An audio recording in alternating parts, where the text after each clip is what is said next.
Friends, welcome back to my channel. ఈరోజు మీకు ఈ సీరియల్లో ఏం జరిగిందో తెలుసుకోవాలి అనుకుంటున్నారా? అయితే వెంటనే మనం సీరియల్లోకి వెళ్ళిపోదాం. ఇక ప్రణతి పెళ్ళని చెప్పి అందరూ కూడా గుడిలో పూజ జరిపించడానికి వస్తారు. అదే టైంలో ఇక అవని కూడా వస్తుంది.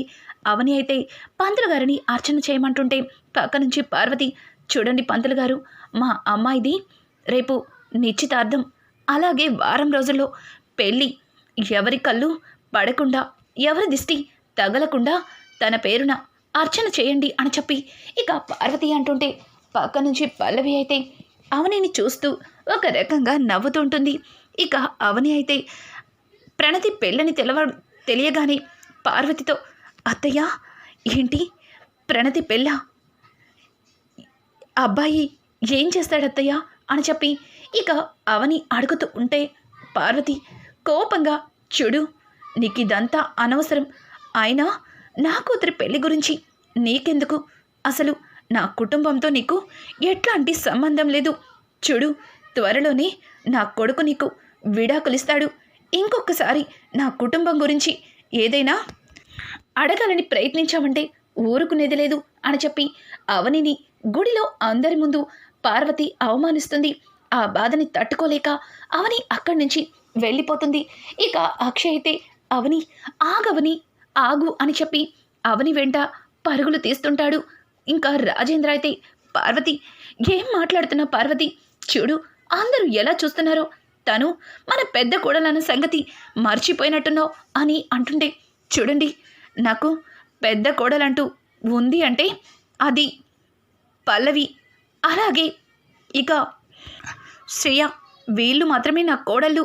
నా కొడుకు అక్షయ్కి త్వరలోనే పెళ్లి చేస్తాను అని చెప్పి ఇక పార్వతి అయితే చాలా కోపంగా రాజేంద్రతో మాట్లాడుతూ పంతులు గారి చేతికి అర్చన జరిపించమని ఇక తను తీసుకువచ్చిన పూజా సామాగ్రిని ఇస్తుంది.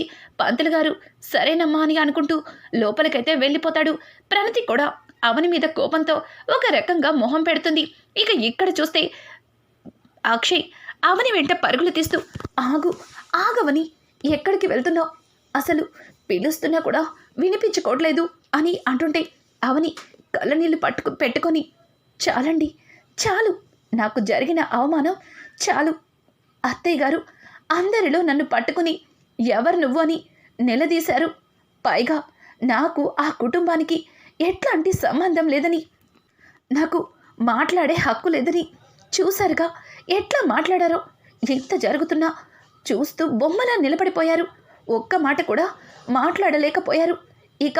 ఇక నాతో మాట్లాడడానికి ప్రయత్నించకండి అని చెప్పి ఇంకా అవని అయితే కోపంగా వెళ్ళిపోతుంటే అక్షయ్ అవని చెయ్యి పట్టుకుని, ఆగు అవని, నేను చెప్పేది కాస్త వినవని, నన్ను మాట్లాడినివ్వు అని అంటుంటే, వద్దండి వద్దు, ఇంకేం మాట్లాడతారు చెప్పండి. ఇంతకు ముందంటే మీ అమ్మ మాటని ఎదిరించలేక మీ అమ్మని గౌరవించి నన్ను ఇంటి నుంచి వెళ్లకుండా ఆపలేకపోయాను అన్నారు. అప్పుడు నిజంగానే మీ అమ్మగారి మీద గౌరవంతో నా విషయంలో నేను ఏ తప్పు చెయ్యలేదని అత్తయ్య ముందు చెప్పలేకపోయారేమో అని నేను కూడా అనుకున్నాను. కానీ ఈరోజు అందరి ముందు అసలు నువ్వెవరు అని అడిగినప్పుడు తను నా భార్య అని ఒక్క మాట చెప్పలేకపోయారు. పైగా నాకు ఆ కుటుంబానికి సంబంధం లేదు అన్నప్పుడు తను మన ఇంటి పెద్ద కొడలు అని ఎందుకు నోరు విప్పలేకపోయారు. ఇంకా ఇంతవరకు జరిగిన అవమానాలు చాలు. నా నుంచి మీరు కానీ అత్తయ్య కానీ ఏం కోరుకుంటున్నారు? విడాకులే కదా, ఇచ్చేస్తాను అని చెప్పి ఇక అవని అయితే అక్కడి నుంచి వెళ్తుంటే అక్షయ్ అవనిని ఆగు అని గట్టిగా అరుస్తాడు. ఇక అవని అయితే ఇంకా ఏం మిగిలిపోయిందండి, లోపల అత్తయ్య గారు, ఇప్పుడు బయట మీరా చూడండి అని చెప్పి ఇక అవని చుట్టుపక్కల ఉన్న వాళ్ళని చూపించడంతో అక్షయ్ గట్టిగా అరిచిన అరుపుకి చుట్టుపక్కల వాళ్ళందరూ ఆగిపోయి వాళ్ళిద్దరినే చూస్తారు. ఇంకా అక్షయ్ అయితే, సారీ, తను నా భార్య అని చెప్పడంతో ఇక ఎక్కడ వాళ్ళక్కడ వెళ్ళిపోతారు. ఇంకా అక్షయ్ అయితే, అవని నేను చెప్పేది విను, అమ్మ ప్రణతికి పెళ్లి సంబంధం కుదిరిందని చాలా సంతోషంగా ఉంది. అట్లాంటి సంతోష సమయాన్ని నేను పాడు చేయాలని అనుకోలేదు. అందుకే అమ్మ గుడిలో అట్లా నీ గురించి మాట్లాడినా నేను నోరు విప్పలేకపోయాను. నేనేమన్నా మాట్లాడితే రేపు మళ్ళీ ప్రణతి ఎంగేజ్మెంట్ డిస్టర్బ్ అవుతుందని నేను ఒక్క మాట కూడా చెప్పలేకపోయాను. నేను చేసింది తప్పే. కానీ నువ్వు నా నుంచి విడిపోతాను అని మాత్రం అనకు అవని. నాకు విడాకులు ఇస్తాను అన్న మాట ఎప్పుడు కూడా నీ నోటి నుంచి రాకూడదవని. ప్లీజ్ నా మాట విను. త్వరలోనే అన్నీ సర్దుకుంటాయి. ఖచ్చితంగా అమ్మ నిన్ను అర్థం చేసుకుంటుంది. స్వయంగా తానే నిన్ను హారతిచ్చి లోపలికి తీసుకెళ్తుంది అని చెప్పి అక్షయ్ అయితే అవని 2 చేతులు పట్టుకుని ప్రాధేయపడుతుంటాడు. అవని అయితే అక్షయ్ బాధని అర్థం చేసుకుని, ఏవండి చాలండి, చాలు. నా మీద మీకు ఉన్న ఈ నమ్మకం చాలు. కానీ అత్తయ్య గారికి నా గురించి ఎప్పటికీ తెలుస్తుందో. సరేలే, జరిగిందేదో జరిగిపోయింది. ప్రణతి నిశ్చితార్థం అంటున్నారు. అబ్బాయి ఏం చేస్తాడండి? అసలు ప్రణతిని ఇంత త్వరగా పెళ్లి చేయడం ఏంటండి అని అంటుంటే ఇక అక్షయ్ అయితే అబ్బాయి ఎవరో కాదు, స్వయానా నాన్నగారి ఫ్రెండ్ కొడుకు. బాగా తెలిసిన వాళ్ళు మన ప్రణతికి నచ్చుతారో లేదా అని నాన్న కాస్త భయపడ్డారు. కానీ ప్రణతికి కూడా ఇష్టమని చెప్పింది. అందుకే రేపే ఎంగేజ్మెంట్ పెట్టుకున్నారు అని చెప్పడంతో ఒక్కసారిగా అవని మొహంలో నవ్వుండదు. ఎందుకంటే ప్రణతి చేసుకునే అబ్బాయి వాళ్ళు అనుకుంటున్నంత మంచివాడి కాదు. ఒక్కసారిగా అవని, ఏంటండి అతనితో ప్రణతికి ఎంగేజ్మెంటా? మీరు చెప్తుంటే నాకు కాస్త ఆశ్చర్యంగా ఉంది అని అంటుంటే, ఏమైందవని? ఒక్కసారిగా ప్రణతి నిశ్చితార్థం గురించి చెప్తే సంతోషపడతావనుకుంటే అంత డల్గా ఉన్నావు అని అంటుంటే ఆ మాటలకి ఇక అవని అయితే అలా కాదు, అసలు ఈ సంబంధాన్ని అని అంటుంటే, ఓ ఈ సంబంధమా? అది పల్లవి వాళ్ళ నాన్నగారే తీసుకొచ్చారు. పైగా నాన్నకి కూడా వాళ్ళు బాగా తెలుసు కాబట్టి ఈ మ్యాచ్ని వెంటనే ఒప్పేసుకున్నారు అని చెప్పడంతో ఒక్కసారిగా అవని షాక్ అయిపోతుంది. ఓ అయితే ఇదంతా పల్లవి చేస్తుందనమాట, చెప్తా అని చెప్పి ఇంకా సరేనండి మీరు లోపలికి వెళ్ళండి, మీకోసం అత్తయ్య గారు ఎదురు చూస్తారు అని చెప్పి ఇక అక్షయ్ని లోపలికి పంపించేస్తుంది. అవని అయితే ఇక ఇక్కడ చూస్తే తను వస్తూ ఉంటే తనకి ఎదురుగుండా పల్లవి అడ్డంగా నుంచుంటుంది. ఇక పల్లవిని చూసిన అవని ఏంటి అని గట్టిగా పల్లవి వైపు యగాదిగా చూస్తూ మాట్లాడుతుంది. ఇంకా పల్లవి అయితే ఏంటి నేను అడగవలసిన ప్రశ్నని నువ్వు అడుగుతున్నావు, ఏంటి అలా చూస్తున్నావు? లోపల అత్తయ్య గారిచ్చిన డోస్ సరిపోలేదా అని అంటుంటే, చూడు అత్తయ్య గారు నిజాలు తెలియకుండా ఆవిడ ఒక అపోహలో నేనే తప్పులు చేశానని నమ్ముతున్నారు కాబట్టి నాతో అలా మాట్లాడారు. ఒకవేళ అత్తయ్యకి అన్ని నిజాలు తెలిసి ఈ తప్పులన్నీ నువ్వే చేశావని తెలిసిన మరుక్షణం అత్తయ్య గారి నిర్ణయం ఎట్లా ఉంటుందో నేను నీకు చెప్పక్కర్లేదేమో అని చెప్పడంతో ఇక పల్లవి అయితే, చూడు ఎన్నటికీ నువ్వు నన్ను ఏమీ చెయ్యలేవు. నువ్వు ఇక ఆ ఇంటికి శాశ్వతంగా దూరం అయిపోతున్నావు. ఎందుకంటే రేపు ప్రణతి నిశ్చితార్థం. ఈ నిశ్చితార్థంతో ఇక నీకు ఆ కుటుంబానికి ఎట్లాంటి బంధం లేకుండా చేసేస్తాను. రేపటికే నీకు ఆ కుటుంబానికి ఉన్న బంధానికి ఆఖరి రోజు అని చెప్పి పల్లవి మాట్లాడుతూ ఉంటే పల్లవి మాటలకి అవని ఒక్కసారిగా కిందకి వంగుతుంది. ఇక పల్లవి అయితే అవనితో, చూడు నా కాళ్ళు పట్టుకున్నా నన్ను ఎంతగా బ్రతిమలాడినా నీ విషయంలో నేను తీసుకునే నిర్ణయం ఎప్పటికీ కూడా వెనక్కి తీసుకోను అని చెప్పి పల్లవి అయితే అవని తన కాళ్ళు పట్టుకుంటుందని తెగ ఫీల్ అయిపోతూ ఉంటుంది. ఇక అవని కింద మటని తీసి పల్లవి వైపు చూస్తుంది. పల్లవి అయితే ఇదేంటిది నా కాళ్ళు పట్టుకుంటుంది అనుకుంటే మట్టిని తీస్తుంది. అంతేలే, ఆ మట్టిలో పెరిగిన దానివి చివరికి ఆ మట్టితోనే మిగిలిపోతావు అని అంటుంటే, చూడు నువ్వు ఈ మట్టికి ఉన్నంత విలువ కూడా నా దగ్గర నీకు లేదు. అర్థమవుతుందా? ఏంటి? ఏం మాట్లాడుతున్నావు? రేపటితో నాకు ఆ కుటుంబానికి బంధాలన్నీ దూరం అయిపోతాయా? చూడు, నువ్వు ఏం చేస్తున్నావో నాకు తెలియదనుకుంటున్నావా? నువ్వు చేసే ప్రతిదీ కూడా నాకు తెలుసు. నేనక్కడ లేకపోయినా నువ్వింట్లో అనుక్షణం ఎట్లాంటి గొడవలు పెడుతున్నావో, నా గురించి అత్తయ్యకి ఎట్లాంటి విషయాలని పూసగుచ్చినట్టు చెప్తున్నావో నాకంతా తెలుసు అని చెప్పి ఇంకా అవని అయితే పల్లవితో మాట్లాడుతుంటే పల్లవి, నువ్వు నన్ను ఏం చేయగలవు? ఏమీ చెయ్యలేవు. అవును, నీ గురించి నేను అత్తయ్య గారికి లేనిపోనివన్నీ చెప్పాను. ఆస్తి డాక్యుమెంట్స్ని మార్చేశాను. అలాగే నీకు ఇంకో విషయం చెప్పనా? నీకులాగా రెడీ అయ్యి అత్తయ్యని మెట్ల మీద నుంచి తోసేసింది కూడా నేనే. ఆ తప్పుని నువ్వు చేసినట్టుగా నమ్మించింది కూడా నేనే. ఇన్ని చేశాను, ఏ ఒక్క దానిలో అయినా నేను ఫెయిల్ అయ్యానా? అవ్వలేదు కదా. కానీ ప్రతి విషయంలో నా దగ్గర ఓడిపోయావు. ఇప్పుడు కూడా నా దగ్గర ఓడిపోయే కదా ఇంటి నుంచి బయటికి గెంటేయబడ్డావు అని చెప్పి పల్లవి మాట్లాడుతూ ఉంటే పల్లవి మాటలకి ఇక అవని అయితే, పల్లవి పిచ్చి పిచ్చి వాగుడు వాగేవంటే చంపేస్తాను. నీ గురించి నేను అత్తయ్య గారికి చెప్పడానికి నిమిషం పడుతుంది. కానీ వాటన్నింటినీ సరిదిద్దుకోవడానికి నీకు నీ జీవితకాలం సరిపోదు. తిరిగి మళ్ళీ నువ్వు ఆ ఇంట్లో కోడలిగా అడుగు పెట్టడానికి నీకు జన్మే సరిపోదు అని అంటుంటే, అయ్యో పిచ్చి అవని, ఇంకా తిరిగి ఆ ఇంటికి వస్తానని అనుకుంటున్నావా? చూడు, ఎన్ని రోజుల నుంచి ఏదో ఒక టైంలో తిరిగి ఇంటికి వస్తానని ఒక ఆశ నీలో ఉండేది. ఇక ఆ ఆశని పూర్తిగా తుడిచిపెట్టుకో. బావగారికి మరొక పెళ్లిని చేయటానికి అత్తయ్య గారు సిద్ధంగా ఉన్నారు. లేదు, అత్తయ్య గారు అట్లా చేయడానికి కారణం కూడా నేనే అని చెప్పి పల్లవి మాట్లాడుతూ ఉంటే ఇక పల్లవి మాటలకి అవని తట్టుకోలేక పల్లవి చంప చల్లు అనిపిస్తుంది. ఒక్కసారిగా పల్లవి అవని అని గట్టిగా అరవడంతో, అరవకు, అరిచావంటే గొంతు పిసికి చంపేస్తాను.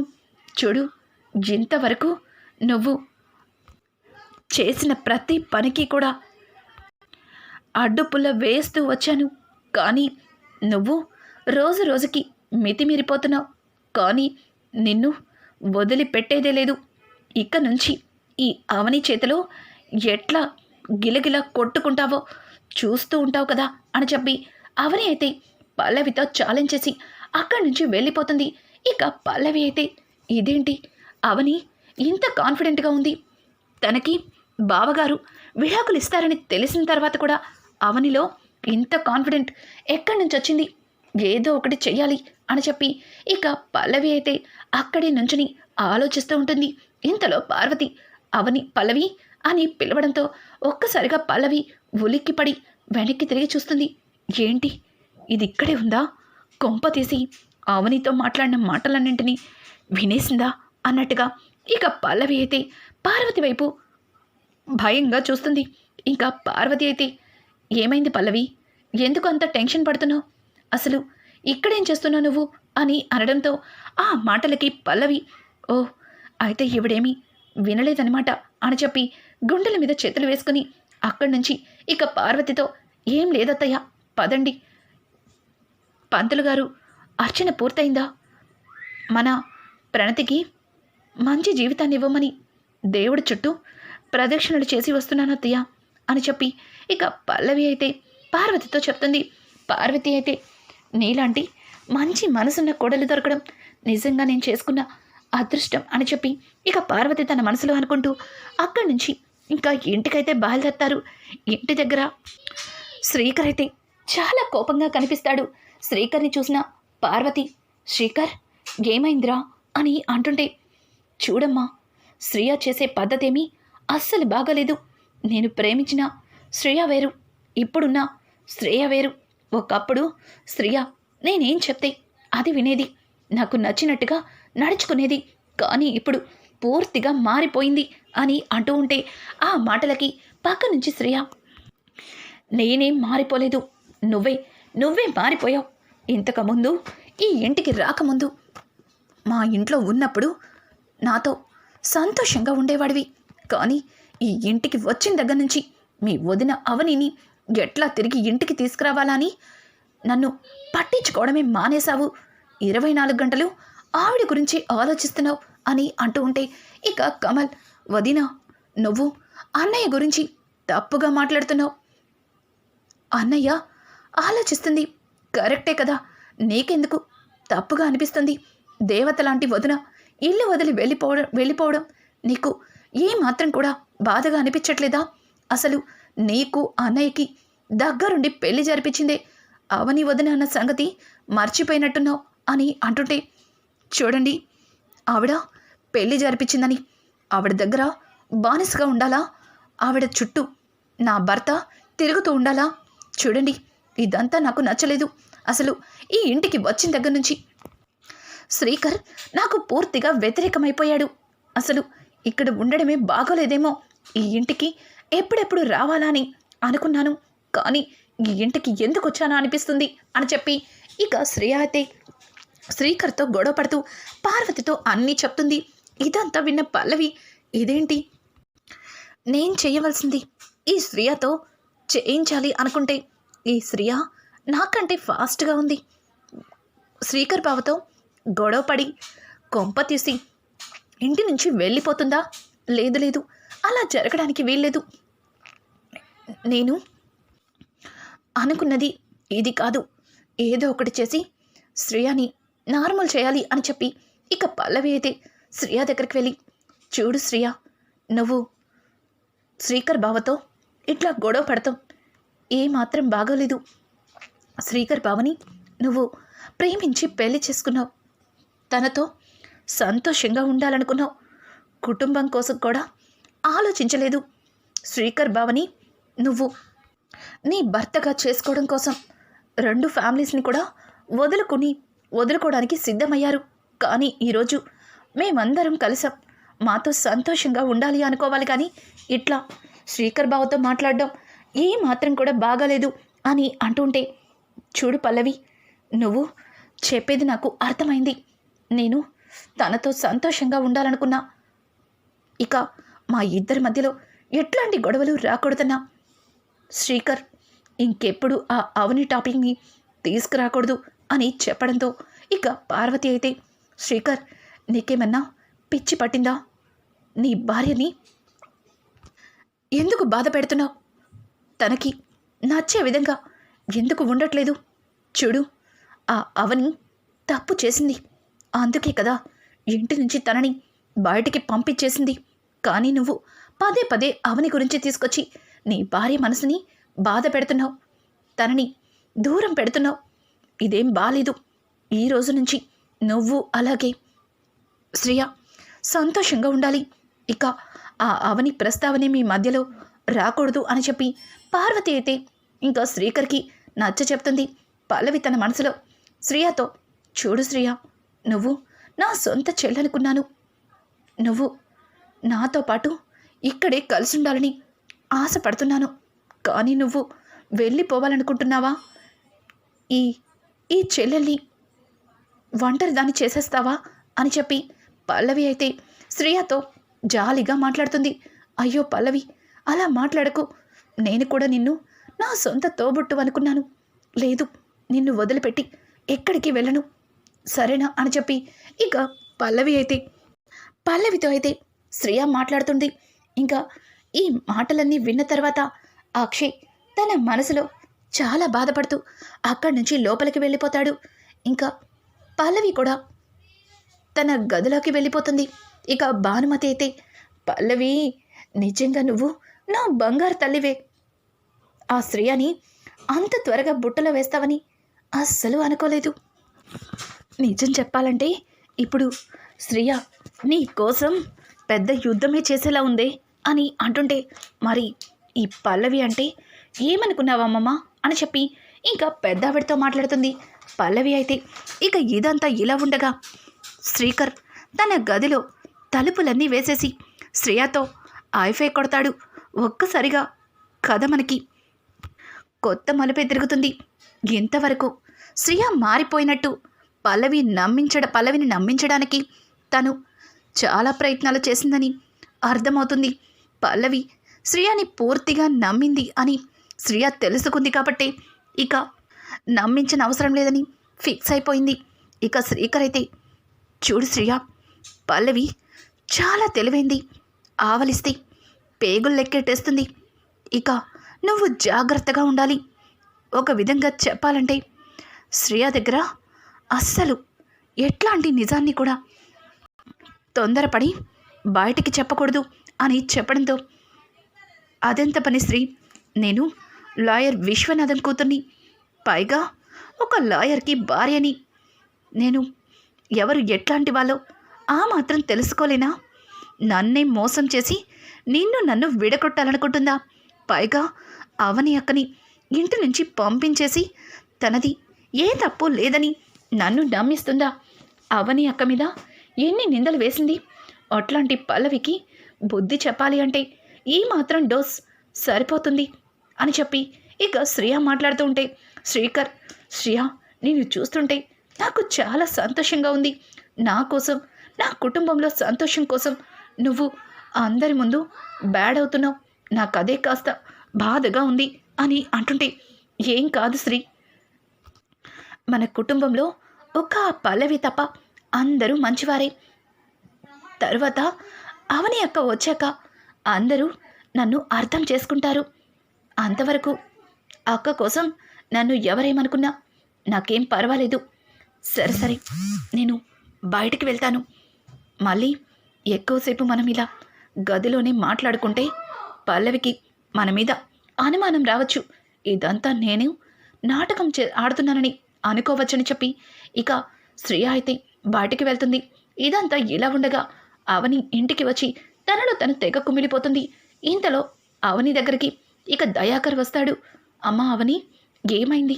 ఉదయం గుడికి వెళ్ళి వచ్చిన తర్వాత నువ్వు ఇట్లాగే బాధగా కూర్చున్నావని, పైగా మీ పిన్ని పిలుస్తున్నా సరే పలకటం లేదని చెప్పింది. ఏమైందమ్మా అని అంటుంటే, బాబాయ్, ఇంట్లో జరుగుతున్నవన్నీ చూస్తుంటే నాకెందుకో భయంగా ఉంది. తిరిగి మళ్ళీ నేను నా అత్తగారింట్లో అడుగు పెట్టదానా లేదా అనా భయమేస్తుంది అని అంటూ ఉంటే, ఇంకా ఆ మాటలకి దయాకర్, చూడమ్మా, నీలాంటి దాన్ని వద్దనుకున్నందుకు ఆ కుటుంబం బాధపడాలి, అంతేగాని ఆ కుటుంబం నిన్ను ఆ ఇంటికి రానివ్వట్లేదని ఇలా బాధపడటం ఏమాత్రం బాగాలేదు. చూడమ్మా, చూడు, నా వైపు చూడు, నువ్వు ఏడవకూడదు. అవని అంటే ధైర్యంగా ఉండాలి అని చెప్పి ఇంకా దయాకర్ మాట్లాడుతూ ఉంటే, కరెక్ట్గా చెప్పావు బావా అని చెప్పి ఒక వాయిస్ వినిపిస్తుంది. ఒక్కసారిగా దయాకర్ వెనక్కి తిరిగి చూసేసరికి అక్కడ రాజేంద్ర కనిపిస్తాడు. రాజేంద్రని చూసిన దయాకర్, బావా, నువ్వు నన్ను బావా అని పిలిచావా అని అంటుంటే, అవును, నేనే నిన్ను బావా అని పిలిచాను. ఒకప్పుడు నువ్వు తాగుతూ తందనలాడుతూ డబ్బు కోసం నన్ను ఇబ్బంది పెట్టేవాడివి. అప్పుడు నీ మీద నాకు చాలా కోపం ఉండేది. అసలు నీ గోల నాకు ఎప్పుడు వదులుతుందా అనిపించేది. కానీ నువ్వు అవేమి మనసులో పెట్టుకోకుండా నా ఇంటి పెద్ద కొడలు, మా ఇంటి దీపానికి నీడనిచ్చావు, నీ ఇంట్లో చోటిచ్చావు, నువ్వు చాలా పెద్దవాడివైపోయావు అని చెప్పి ఇంకా రాజేంద్ర అయితే దయాకర్ని పొగడేస్తుంటాడు. అవని అయితే, రండి మావయ్య గారు, కూర్చోండి అని చెప్పి ఇంకా అవని రాజేంద్రని కూర్చోపెట్టి మర్యాదలు చేస్తుంటుంది. ఇక దయాకర్ అయితే, ఏంటి బావా, ఎన్నడూ లేంది ఈ పేదవాడి ఇల్లు వెతుక్కుంటూ వచ్చావు అని అంటుంటే, చూడు దయాకర్, నువ్వు కాదు పేదవాడివి, నేమేము ఇంత డబ్బు ఆస్తి ఉన్నా పేదవాళ్ళం మేము. ఎందుకంటే ఇంత మంచి మనసున్న వ్యక్తిని ఇంటి నుంచి పంపించేసి పేదవాళ్ళకంటే హీనమైపోయాం అని చెప్పి ఇంకా రాజేంద్ర అయితే అవని గురించి మాట్లాడుతూ ఉంటాడు. ఇక ఇంతలో అక్కడికి స్వరాజ్యం వస్తుంది. అన్నయ్య గారు అని స్వరాజ్యం అయితే ఇక రాజేంద్రని పలకరించడంతో, ఇంతకీ నేను ఎందుకు వచ్చానంటే, రేపు నా కూతురు నిశ్చితార్థం, మీరు ఖచ్చితంగా రావాలి అని చెప్తుంటే ఒక్కసారిగా దయాకర్ షాక్ అయిపోతాడు. బావా, నిజంగానే మమ్మల్ని నీ కూతురు నిశ్చితార్థానికి పిలుస్తున్నావా అని అడగడంతో, చూడు దయాకర్, నువ్వు ఎంతైనా నేను నా మొదటి భార్యకి తమ్ముడివి. నా ఇంట్లో ఎట్లాంటి శుభకార్యం జరిగినా నిన్ను పిలవాలి. కానీ నువ్వు ఒకప్పుడు ఏమీ పట్టనట్టుగా తిరిగేవాడివి. అందుకే నిన్నెప్పుడు కూడా ఏ విషయంలోనూ నీతో మాట్లాడలేకపోయాను. కానీ ఇప్పుడు వాటన్నింటినీ వదిలేసావు. పైగా నా కోడల్ని నీ ఇంట్లో ఉంచుకున్నావు. ఆవిడకి పట్టడన్నం పెడుతున్నావు. ఇంత మంచి మనసున్నవాణ్ణి ఎన్ని రోజులు అర్థం చేసుకోలేకపోయాను అని చెప్పి ఇక రాజేంద్ర అయితే దయాకర్ని క్షమాపణలు అడుగుతుంటే, దయాకర్, అయ్యో బావా, నేను తప్పు చేశాను. తాగిన మత్తులో ఏదేదో మాట్లాడేవాణ్ణి.